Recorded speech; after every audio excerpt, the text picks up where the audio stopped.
APSC ফলৰ পৰা প্ৰকাশ পোৱা পৰীক্ষা সম্বন্ধীয় আনটা খবৰ আপোনাক দিব লৈছো এই ভিডিঅ'টোৰ দ্বাৰা দিছে this is for information to all concerned that the Assam Public Service Commission will hold the scanning test for recruitment to the post of Inspector of School,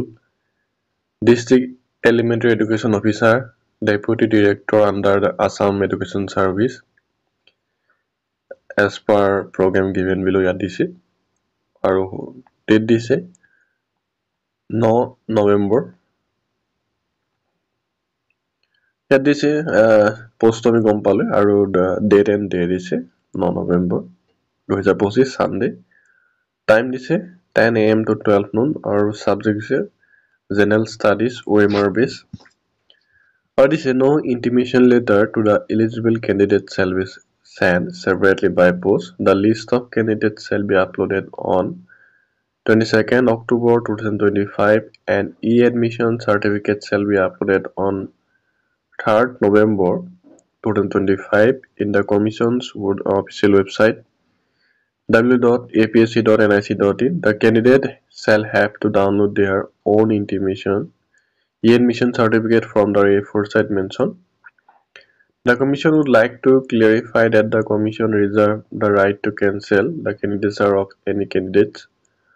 on verification of their application form at any time or stage even after the scanning test if it is found that they do not fulfill any of the eligibility criteria condition as per term of aforementioned advertisement. দিছে যে আপোনালোকৰ যেন list হ'ব লিষ্টখন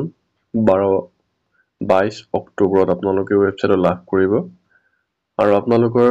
admit card download কৰিব পাৰিব 3 নৱেম্বৰৰ পৰা দিছে PWD ক্ষেত্ৰত দিছে PWD candidate willing to apply for script for the said scanning test may inform in writing with supporting document to Commission or send mail to APSC asm@nic.in or on before 27 October 2025 গতিকে বহুতো লোকে ইতিমধ্যে apply কৰি থৈছে Inspector of Schools, District Elementary Education Officer, Deputy Director under Assam Education Service বহুতো যেহেতু ইয়াৰ কাৰণে 10 বছৰ এক্সপেৰিয়েন্স লাগে গতিকে বহুতে অলৰেডি এপ্লাই কৰি দিছে আৰু বহুতে প্ৰস্তুতি চলাই আছে গতিকে সকলোৱে ভালদৰে প্ৰস্তুতি চলাওক আৰু আগন্তুক যি পৰীক্ষা আহিছে 9 নৱেম্বৰত মই ভালদৰে পৰীক্ষাত বহক আগন্তুক দিনত সফলতা লাভ কৰক তাৰে কামনা কৰিলো ভিডিওটো ভাল লাগিলে এটা লাইক এটা সাবস্ক্ৰাইব এটা ফলো কৰিব নাপাহৰিব থ্যাংক ইউ